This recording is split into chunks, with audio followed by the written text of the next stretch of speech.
రసహృదయులైన మిత్రులందరికీ కూడా నమస్కారం.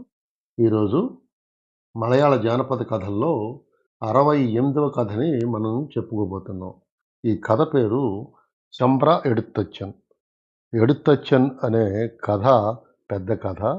ఇది 3 కథల కింద మనం చెప్పుకోబోతున్నాం. ఇవాళ ఎడుత్తచ్చన్‌కి సంబంధించి మొదటి కథని చెప్పుకుందాం. ఎడుత్తచ్చన్ అనేది కేరళ రాష్ట్రంలో శూద్రులలో ఒక ఉపకులం అనమాట. ఈ ఎడుత్తచ్చన్ కులస్తులు కేరళలోని తిరుసూరు, పాలక్కాడు, మలప్పురం జిల్లాల్లో చాలా ఎక్కువగా నివసిస్తూ ఉంటారన్నమాట. ఈ కులంలోని మగవాళ్ళని ఎడుత్తచ్చన్లు అని పిలుస్తారు. ఈ కులస్తులు పూర్వకాలంలో బ్రాహ్మణేతరులకు అంటే బ్రాహ్మణులు కాని వారికి విద్యని నేర్పుతూ ఉండేవారు. అంటే ఈ నంబూద్రి బ్రాహ్మణులు ఇటువంటి పెద్ద పెద్ద బ్రాహ్మణులందరూ కూడా వాళ్ళ బ్రాహ్మణులకే విద్య నేర్పేవారు గానీ, ఈ శూద్ర కులస్తులకి విద్య నేర్పేవాళ్ళు కాదు. అంచేత ఈ ఎడుత్తచ్చిన కులస్తులు వీళ్ళు బ్రాహ్మణేతరులకి, శూద్రులకి వీళ్ళందరికీ కూడా విద్యను బోధించే గురువులనమాట. ఈ కులంలో చాలామంది ఉపాధ్యాయులుగా స్థిరపడతారు. వాళ్ళందరినీ కూడా శూద్రులు గురువులుగా భావిస్తూ వాళ్ళకి గౌరవ మర్యాదలతో ఆరాధిస్తూ ఉంటారనమాట. ఇప్పుడు మనం ఆధ్యాత్మిక రామాయణాన్ని రచించిన తుంచెత్ ఎడుత్తచ్చన్ అనే ఆయన గురించి చెప్పుకుందాం.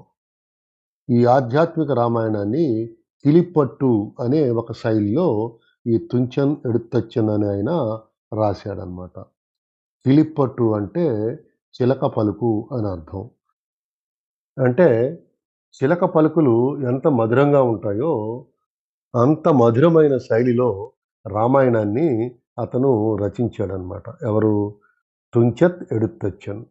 ఇతను చెక్కలా కులస్తుడు. చెక్కల అంటే నూనె గానగాడతారు గదా! ఆ గానగాడే తెలికల కులస్తులనమాట. ఈ తుంచెన్ ఎడుతచ్చన్ని మలయాళీలు భాషాజనక అనే పేరు మీద కీర్తిస్తూ ఉంటారు. అంటే ఆధునిక మలయాళ భాషా పితామహుడు అని కీర్తిస్తారనమాట మలయాళీలందరూ కూడా ఈ తుంచెత్ ఎడుత్తచ్చన్ని. ఇక్కడ ఇంకో విశేషం మనం చెప్పుకుందాం ఏంటంటే, అదే దక్షిణ కేరళ ప్రాంతంలో బ్రాహ్మణేతరులకు విద్య నేర్పించే శూద్రులను ఆసన్లు అని చెప్పేసి అంటారు. ఆసన్.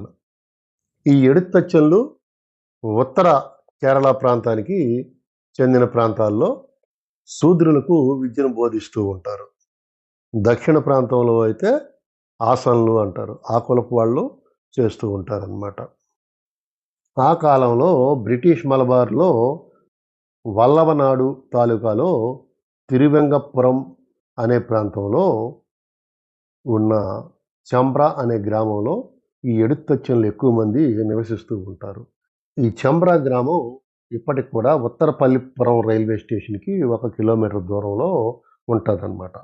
ఈ చెక్కలా కులంలో మగవాళ్ళకి ఎడుత్తచ్చన్ అనే బిరుదుని ఆ రోజుల్లో ఉన్న జామరిన్ రాజవంశస్థులైన వలయ తంపురట్టి అనే రాణి గారు ఆ బిరుదుని ప్రదానం చేస్తారు వీళ్ళకి.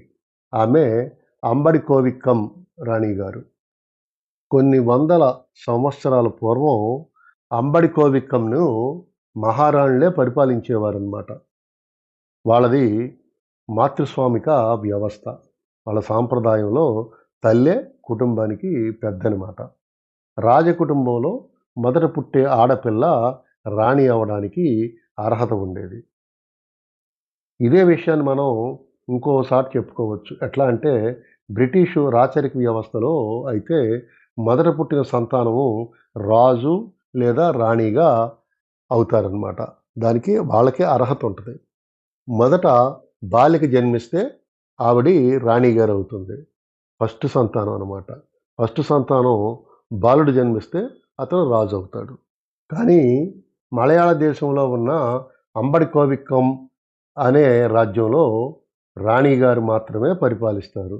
అంటే మొదట పుట్టిన శిశువు కాదు. మొదట పుట్టిన ఆడ శిశువుకే అధికారం ఇస్తారు. ఆవిడే రాజ్యాధికారాన్ని చేపట్టి రాణిగా పరిపాలన కొనసాగిస్తారనమాట. ఈ ఎడతచ్చన్ కులస్తులు పురుషులు ప్రధానంగా ఉపాధ్యాయ వృత్తిలో ఉంటారు. వీళ్ళు బ్రాహ్మణేతర కులస్తులందరికీ కూడా చదవటం, రాయటం నేర్పుతూ ఉంటారనమాట.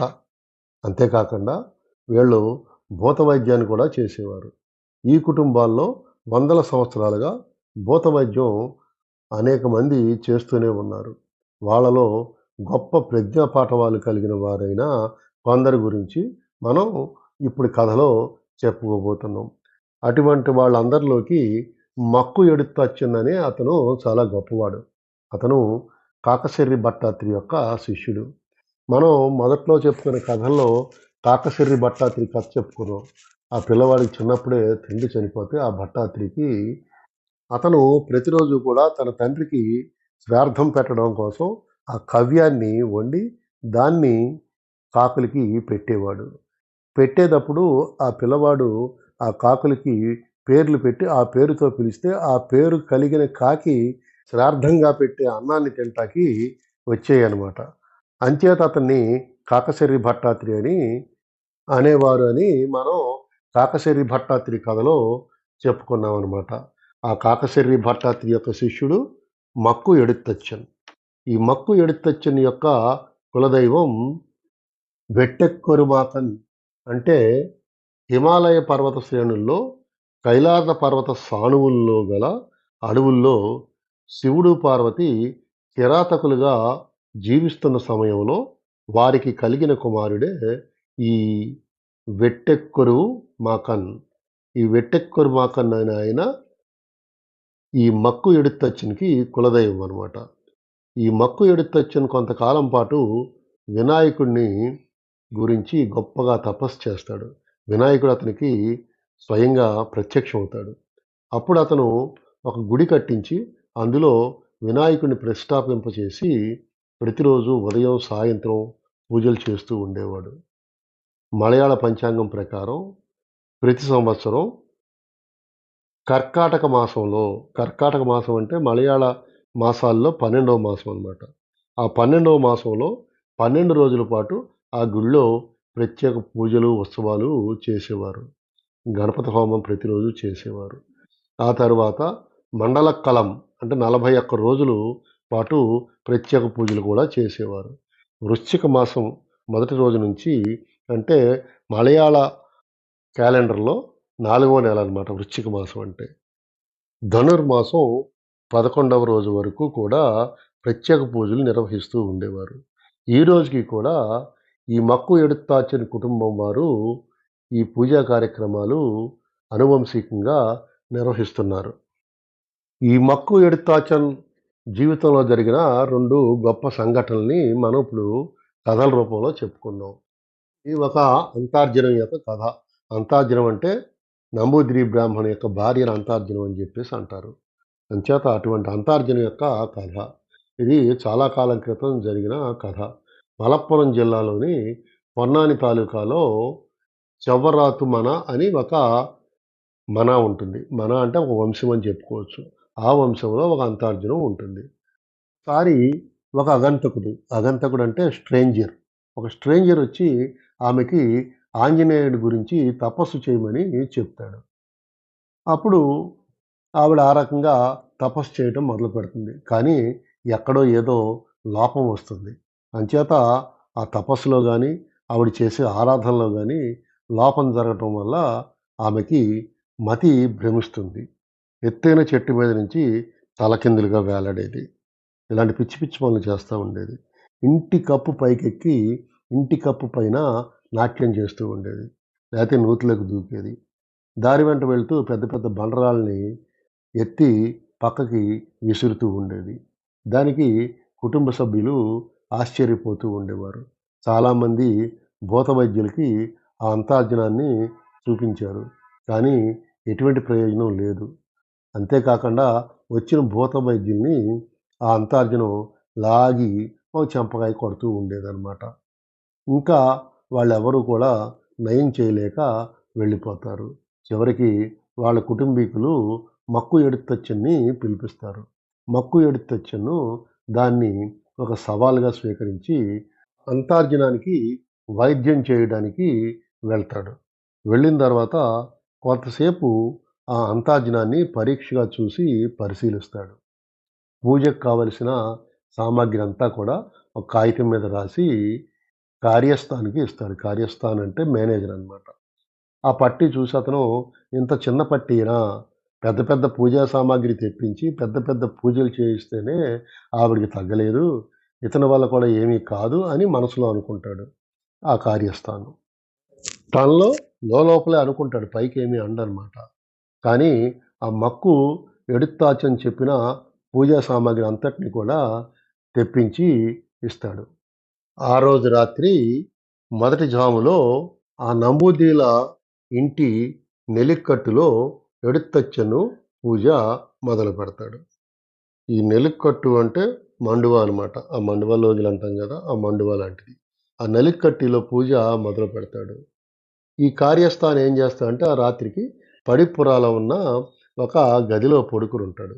అర్ధరాత్రి ఇతను పూజ మొదలుపెట్టిన తరువాత నిద్రలో ఉండగా ఆ కార్యస్థానికి తల మీద ఎవరో గట్టిగా ఒక మొట్టికాయ కొట్టినట్లు అనిపిస్తుందనమాట. ఎవరు కనిపించరు. మళ్ళీ నిద్రపోతాడు. కొంతసేపటికి మళ్ళీ అలాగే ఎవరో వచ్చి తల మీద ఒక మొట్టికాయ మొట్టినట్లు అతనికి అనిపిస్తది. అప్పుడు ఆ కార్యస్థాను అంటే ఆ మేనేజరు నిద్ర లేచి ఎడిత్తచ్చుని పూజ చేస్తుంటే అక్కడికొచ్చి ఎడిత్తచ్చుని అడుగుతాడు. "నువ్వేమన్నా నన్ను కొట్టావా? లేపావా?" అని. అప్పుడు ఎడిత్తచ్చుని అంటాడు, "నేను నిన్ను కొట్టలేదు, లేపలేదు. కానీ నువ్వు నేను చేసే పూజను గానీ, నా శక్తి సామర్థ్యాల్ని గానీ నువ్వేమైనా శంకించావా?" అని జెప్పేసి అడుగుతాడు. అప్పుడు ఆ కార్యస్థాన్ చెప్తాడు, "అవునండి నేను శంకించాను" అంటాడు. "ఎప్పుడు అలా శంకించకు" అని జెప్పేసి చెప్తాడు. "క్షమించండి, నేనింకెప్పుడు కూడా అలాంటి పొరపాటు చెయ్యను" అని చెప్పేసి చెప్తాడు ఆ కార్యస్థాను. అప్పుడు ఎడుత్తచ్చన్ ఏం చెప్తాడంటే, "నువ్వు ఆ పడిప్పరాలో పడుకోవద్దు. ఇంకో చాటకి ఎక్కడైనా వెళ్ళి ఆ మూల ఇంకో చాట పడుకో" అని చెప్పేసి చెప్తాడు. కార్యస్థాను వెళ్ళి అక్కడ ఇంకో మూల పడుకుంటాడు. సుఖంగా నిద్రపోతాడనమాట. అలా మొదటి జాములో పూజ మొదలెట్టిన ఎడుత్తచ్చను రెండో జాములో కూడా పూజ చేస్తూ ఉంటాడు. రెండో జాములో పూజ చేస్తూ ఉండగా ఈ నంబూదిరి అంతార్జనానికి మెలకువ వస్తది. మెలకువ వచ్చి ఒక్కసారి దిగ్గున లేచి నలిక్కట్టులో పూజ చేస్తున్న మక్కు ఎడుత్తచ్చన్ దగ్గరికి వస్తుంది. వెంటనే ఒక చెంపకాయ కొడదామని ప్రయత్నం చేస్తుంది. ఎడుత్తచ్చన్ ఏం చేస్తాడంటే లేచి నడికట్టు నుండి బయటకి వచ్చి ఇంటి చుట్టూ గబగబా తిరుగుతూ ప్రదక్షిణ చేస్తూ ఉంటాడు. అంతార్జనం కూడా అతన్ని తరుముతున్నట్టు అతని వెనకాలే తిరుగుతూ ప్రదక్షిణ చేస్తూ ఉంటుందనమాట. అలా 3 ప్రదక్షిణలు చేశాక అలా వెళ్ళేవాడల్లా ఒక్కసారి ఆగిపోయి వెనక్కి తిరుగుతాడు ఎడుత్తచ్చను. అప్పుడు అంతార్జనం కూడా ఒక్కసారిగా స్థాణువులాగా నిలబడిపోతుంది. "వద్దు వద్దు నన్ను చంపొద్దు. ఏకదంత నన్ను చంపొద్దు" అని అంతార్జనాన్ని ఆవహించి ఉన్న దెయ్యం అరుస్తూ ఉంటుందనమాట. వెంటనే మక్కు ఎడుత్తచ్చన్ను ఆ నెలిక్కట్టిలోనికి "రా" అని పిలుస్తాడు. నెలిక్కట్టు అంటే వసారా. ఆ వసారాలోకి మళ్ళా పూజ చేసే దగ్గరికి వెళ్తుందనమాట. అక్కడికి వెళ్ళిన తర్వాత అంతార్జనాన్ని ఆవహించి ఉన్న దెయ్యం ఏదైతే ఉందో ఆ దెయ్యాన్ని అక్కడ ఉన్న సువర్ణ దీపం మీద ప్రమాణం చేయమని చెప్పి ఆ దెయ్యంతో ప్రమాణం చేయించుకుంటాడు. వెంటనే ఆ దెయ్యం ఆ అంతార్జనాన్ని వదిలి వెళ్ళిపోతుంది. అప్పుడు అందరూ కూడా సంతోషిస్తారు. ఆ అంతార్జుని యొక్క భర్త ఈ మక్కు ఎడుత్తచ్చుడికి గొప్ప కానుకలు అయన్నీ ఇచ్చి సంతోషంగా సాగనంపుతాడనమాట. ఆ తర్వాత ఇంకో కథ. అదేంటంటే శంబ్ర గ్రామానికి పక్కనే ఉండే మరుతూర అంశంలో నివసించే చెల్లిపిల్లి మీనన్ అనే ఒక గొప్ప ధనవంతుడైన నాయరుంటాడు. ఆ మీనన్ను ఒక గొప్ప ఎట్టుకట్టు అంటే 2 నెలిక్కట్లనమాట. నెలిక్కట్టు అంటే మలయాళ భాషలో మండువా లోగిలి అని అర్థం. 2 నెలుక్కట్టులు కలిపి కడదామని అనుకుంటాడు. దాన్ని ఎట్టుకట్టు అని జెప్పేసి అంటాడు. ఈ ఎట్టుకట్టు కట్టేటప్పుడు దానిపై మలిక కూడా నిర్మించాలని అనుకుంటాడు. మలిక అంటే మొదటి అంతస్తు అనమాట. First floor. ఆ ఫస్ట్ ఫ్లోర్ కూడా దాని మీద కట్టిద్దామని జెప్పేసి అనుకుంటాడు. అలా కట్టేటప్పుడు నడుత్తు అని పెద్ద స్తంభాన్ని ఒకదాన్ని పాతిపెడతారనమాట. ఆ భవనం కట్టేటప్పుడు దానికి ఎండ నుంచి, వాన నుండి రక్షణ కల్పించడం కోసం పెద్ద తాటాకు పాకను నిర్మిస్తారు. ఈ తాటాకు పాకను మలిపుర అని జెప్పేసి అంటారు. ఇల్లు కట్టడం అయిపోయాక వాటిని తొలగించేస్తారు.